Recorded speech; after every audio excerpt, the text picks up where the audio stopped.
ये कहानी है भारत के वीर पुत्र और मेवाड़ रत्न महाराणा प्रताप की। राव सुरतन जलाल और कुंवर प्रताप का चित्र एक साथ देखकर अचंभित रह जाता है और बैराम खान जलाल को बताते हैं कि तस्वीर में खड़ा लड़का कोई और नहीं कुंवर प्रताप है, जिसे सुन जलाल क्रोधित हो जाते हैं। वहाँ बिजोलिया में दंगल स्थल ढूंढते हुए कुंवर प्रताप फूल कंवर के कक्ष में चले जाते हैं, जहाँ फूल कंवर से उनकी नोकझोंक होती है। जलाल जिन्हें अपना मित्र मानते थे, उनके ही कुंवर प्रताप होने का सत्य वे स्वीकार नहीं कर पाते और महमंगा उन्हें समझाने की कोशिश करती है। अब आगे ये क्या कर रहे हैं आप?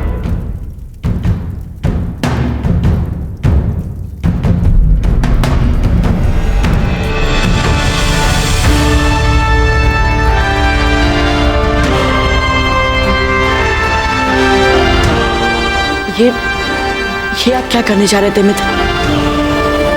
ये चित्र तो साक्ष्य है हमारी मित्रता का। नहीं नहीं, ये फकत सबूत है हमारी बेवकूफी का। पर जहालत थी हमारी जो हम नहीं देख पाए आपने आपका असली रंग। गलती की हमने आपसे दोस्ती करके, बल्कि सच बात तो ये है कि आप सबसे बड़े दुश्मन हैं हमारे। मिटा के रख देंगे इस तस्वीर को। नहीं नहीं मित्र, नहीं। आप उन सुंदर पलों को कैसे भूल सकते हैं जिन्हें हम दोनों ने बिना एक दूसरे को जाने साथ साथ बिताए थे। हमें पूरा विश्वास है मित्र कि जैसे हमें उस मित्रता को जीवन भर निभाने की सच्चे मन से हमारे मन में इच्छा हुई थी, आपने भी हमारे लिए अपने मन में ऐसा ही अनुभव किया होगा। पर एक शिकार और शिकारी कभी दोस्त नहीं बन सकते, और आपसे दोस्ती करने का मतलब है अपने अब्बा हुजूर से किए हुए वादे से गद्दारी करना। हमने उनसे वादा किया था कि हम पूरे हिंदुस्तान को फतेह करेंगे, हुकूमत करेंगे, उस पे बादशाह बनना है हमें सारे हिंदुस्तान का। और इस मकसद को हासिल करने के लिए हमने आज तक किसी को अपनी राह में आने नहीं दिया। और खास कर अब जब हम अपने मकसद के इतने करीब आ गए, जब तमाम राजपुताने पर अपनी हुकूमत के ख्वाब देख रहे हैं, और उसे चूर चूर होने देंगे? नहीं चाहिए हमें ऐसी दोस्ती। और वैसे भी क्या थी हमारी दोस्ती? हाँ, ना आप हमें जानते थे ना हम आपको जानते थे। अगर आप भी हमारी जगह होते तो आप भी यही करते। इसलिए हमें दोस्ती की दुहाइयां मत दीजिए कुंवर प्रताप सिंह। माना कि हम एक दूसरे को नहीं जानते, और हमें एक बात बताइए मित्र, इस बादशाहत के पीछे एक भोला भाला लड़का नहीं है जो खेलना चाहता है, हंसना चाहता है, मित्रता करना चाहता है।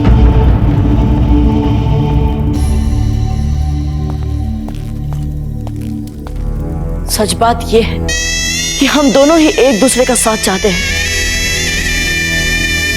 शहंशाह की भूमिका निभाने में आप ये भूल चुके थे कि एक सच्ची मित्रता का एहसास क्या होता है। हम दोनों को जिस पवित्र सूत्र ने बांधा था, वो क्या था? मीरा माँ। अपनी मित्रता को मिटाकर मीरा माँ के पावन अनुभव का अपान मत कीजिए मित्र। समाधि ले चुकी है मीरा माँ, वो नहीं आएंगी हमें इस पशुपेश से निकालने के लिए। अब इस उलझन से निकलने का रास्ता हमें खुद ब खुद ढूंढना पड़ेगा। और अब एक ही रास्ता है कि हम एक दूसरे को अपने सबसे बड़े दुश्मन मान लें। आप हमारे सबसे बड़े दुश्मन हैं, दुश्मन। आप जानते हैं कि हमारी मित्रता क्यों नहीं बच सकती? इसलिए नहीं कि आप हैं और हम, बल्कि इसलिए क्योंकि आपके मन में सारे देश की सत्ता प्राप्त करने का लालच है। हाँ, है हम लालची। क्योंकि हम जानते हैं कि हम पैदा ही उस ताकत, उस अजमत और उस रुतबे को हासिल करने के लिए हुए हैं जो आज कभी कोई हासिल नहीं कर पाया होगा। और हमारा जन्म ही आप और आप जैसे उन शक्तियों से लड़ने के लिए हुआ है जिनका उद्देश्य मात्र हमारी मातृभूमि को रक्त रंजित करना है। अब हम सच्चे दुश्मनों की मानींद बात कर रहे हैं। अब अच्छा लग रहा है। वो दोस्ती तो महज एक ख्वाब थी। और अब जब हम जाग गए तो एक दूसरे का खून बहाने के लिए जद्दोजहद करेंगे। ये सच आप भी चुन रहे हैं। आपके पास अभी भी समय है। ये झूठे दंभ और ओढ़े अभिमान से बाहर निकलकर सोचिए। आप अपनी जगह रहिए, हम अपनी जगह रहेंगे। इससे मित्रता भी रहेगी और शांति भी।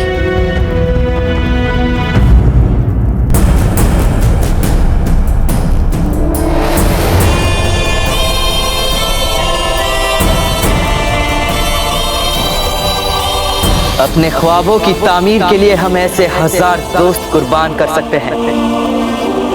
तवारीख बनाने वाले दोस्त नहीं बनाते।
इतनी सुबह सुबह कौन जा गया यहाँ?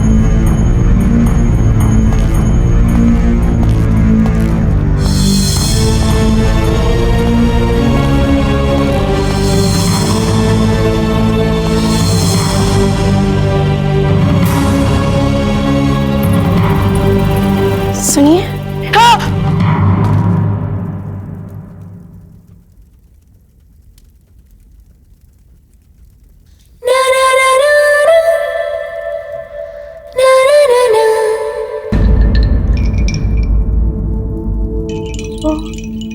क्षमा करिए, हमें ऐसा नहीं करना चाहिए था। अरे नहीं नहीं, बल्कि हमें आपका आभार मानना चाहिए। अन्यथा हमारी चीख से व्यर्थ ही महल को पूरे जागना पड़ता। एक बात पूछिए।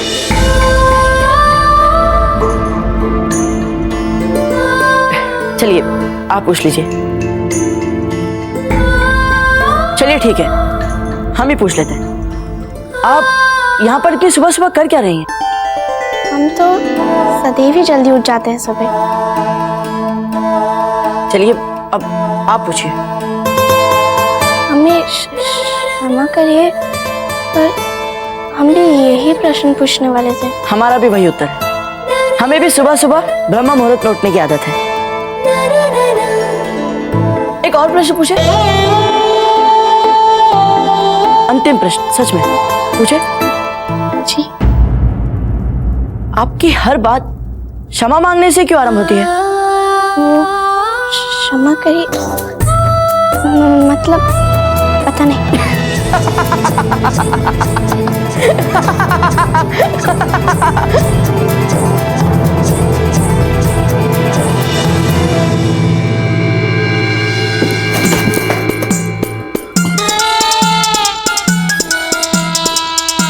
जालम सिंह को सोना है।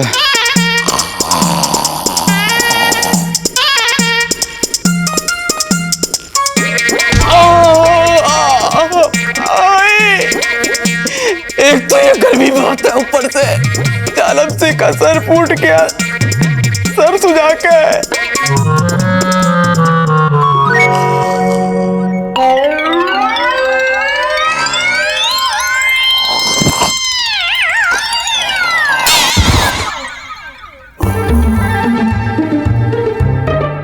कितनी गर्मी हो रही है।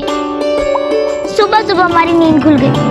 ठीक से पंखा करना नहीं आता क्या आप लोग को? अब हमारा रास्ता तो छोड़िए, अब क्या फायदा पंखा कर कर? नींद तो टूट ही गई ना हमारी। जाइए, हमारे स्नान के लिए पानी गर्म करो। और हाँ, आप जाइए गुलाब की पंखुड़ियाँ लाइए और हमारे पानी में डालिए, समझी कि नहीं?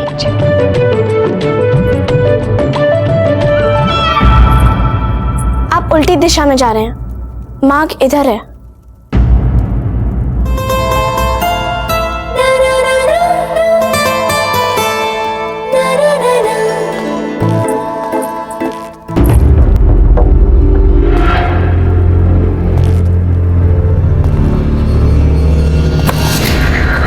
कौन है? कौन है? अरे उठो, अरे उठो, कोई है?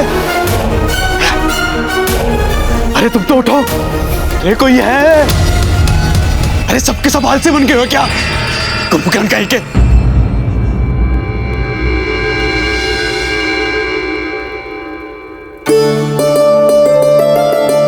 बाहर निकलते समय आपको छोटी सी एक गणेश जी की मूर्ति दिखेगी।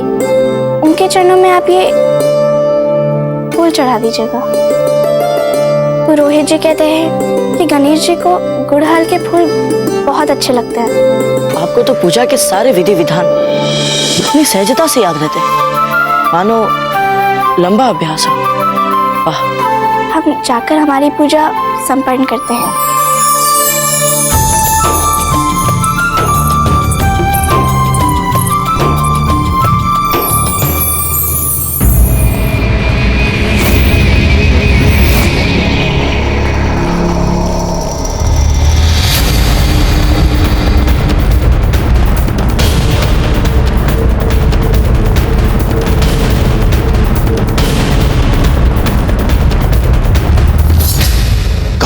सर उठा के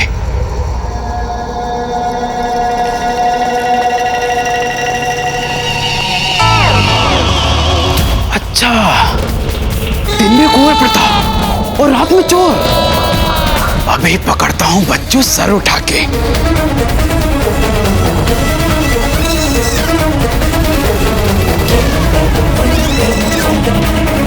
पकड़ लिया।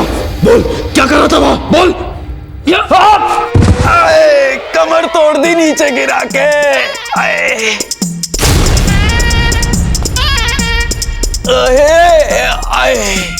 यदि आप हमारे मार्ग में ऐसे ही आते जाएंगे तो एक एक करके आपकी सारी हड्डियां भी ऐसी टूटती जाएंगी जालम सिंह। लेकिन हमने तुम्हें खुद देखा दीवार फांदते हुए। स्वप्न में देखा होगा आपने ये सब जो आप बोल रहे हैं। जालम सिंह, यदि आप हमें ऐसे ही असमय कष्ट पहुंचाने का प्रयत्न करेंगे तो फिर हम भी आपको वचन देते हैं कि फिर आपके जीवन में केवल दुखदायी सपने ही शेष रहेंगे।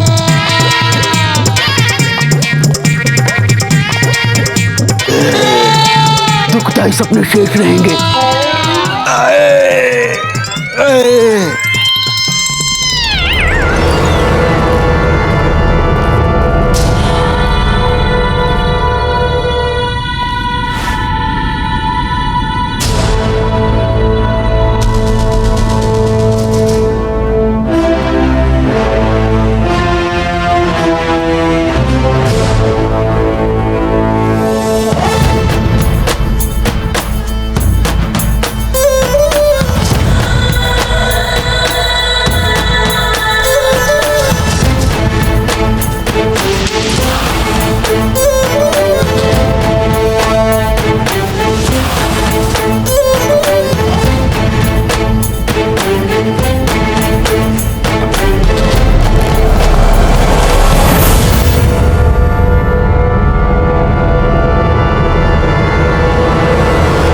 कौन है?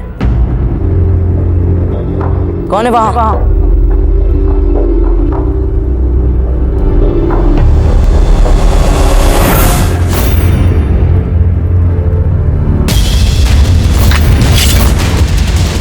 कौन है?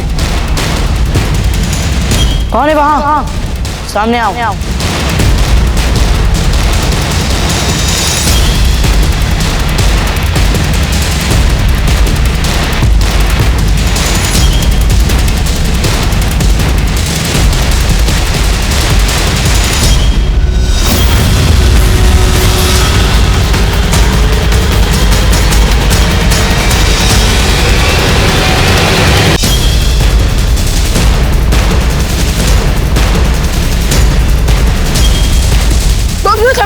हमें। चक्रपाणी, आप? पहले इसे फेंक दीजिए बाबूजीराज। अभी हमने आपको नहीं मारने का निर्णय कहाँ लिया है? मित्रों के कक्ष में प्रवेश करने का ये कौन सा तरीका है चक्रपाणी? ठीक है तो मार दीजिए हमें बाबूजीराज, मार दीजिए। चक्रपाणी होश में आइए, क्या हुआ है आपको? विवाह। क्या आपका विवाह होने वाला है? हाँ बाबूजीराज, हमारा विवाह होने वाला है और इस समस्या से मात्र आप ही हमें बचा सकते हैं। बाबूजीराज, हम अपनी सहायता मांग रहे हैं और अब हम पर ही हंस रहे हैं। चक्रपाणी, महल की इतनी कड़ी सुरक्षा को भेद कर अपने प्राण संकट में डालकर आप हमें ये कहने के लिए आए हैं? हमारे लिए जो जीवन मरण का प्रश्न बन गया है, आप इस बात को एक साधारण सी बात समझ रहे हैं बाबूजीराज। नहीं चक्रपाणी, हमने कब ऐसा कहा?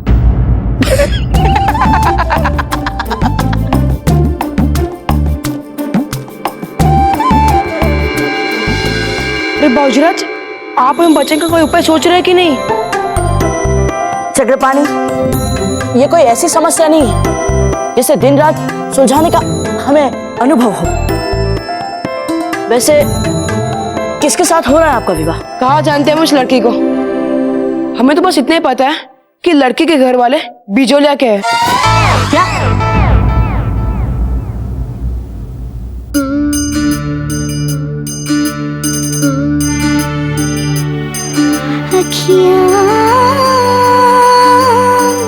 हरि दर्शन को प्यासी अखियाँ,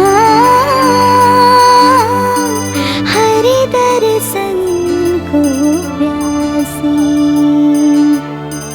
देखियो चाहत कमल नयन को।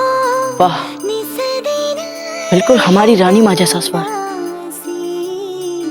अरे रुकिए, आप कहाँ जा रहे हैं? सोच लेते हैं ना आपकी समस्या का हल।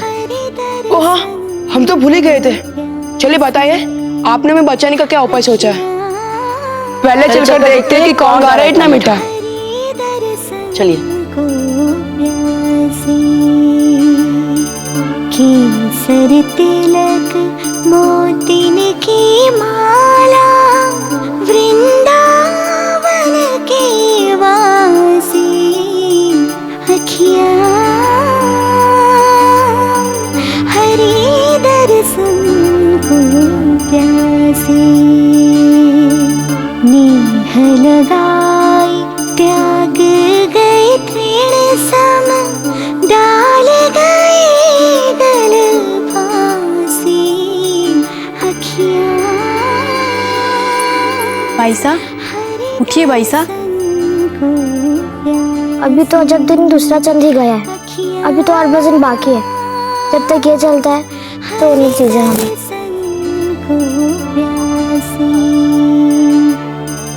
देखियो चाहत कमल नयन को, निस दिन रहत उदासी अखियाँ,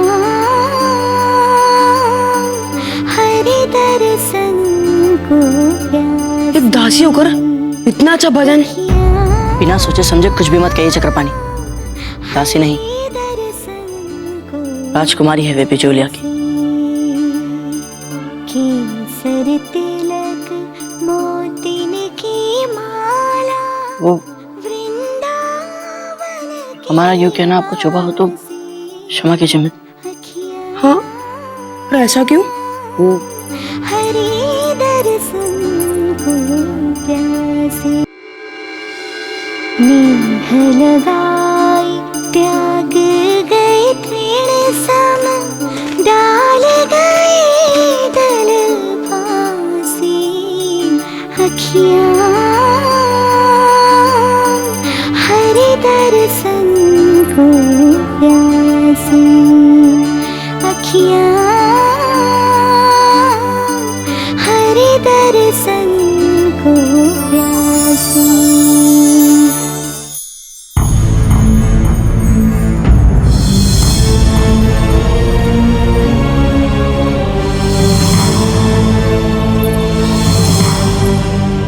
अखियाँ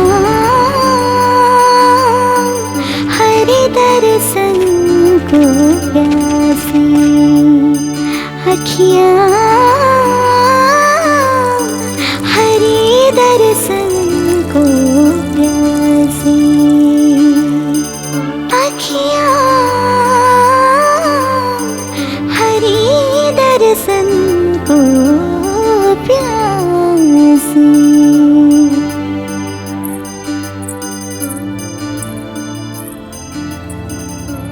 क्या हुआ बाबूजीराज? पता नहीं चक्रपाणी, इस भजन में न जाने कैसी अद्भुत शक्तियां हैं जो अनायास ही हमें मीरा माँ की उन स्मृतियों में ले जाती है जहाँ द्वारका का पावन वातावरण है, मीरा माँ की भक्ति है और हमारे उस मित्र के साथ बिताए हुए क्षण, जिससे संभवतः अब हम फिर कभी नहीं मिल पाएंगे।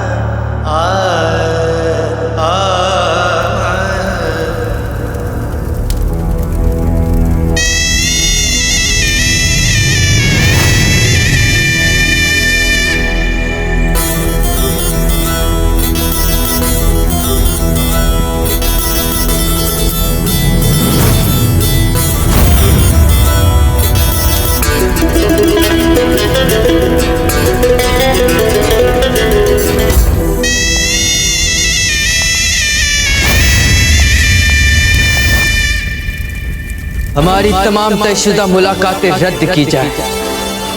आज हम किसी से नहीं मिलेंगे। आज हम पूरा दिन हथियार गाह तलवारबाजी की मशक करते हुए गुजारेंगे। वो कोई और नहीं बल्कि आपका सबसे बड़ा दुश्मन प्रताप है।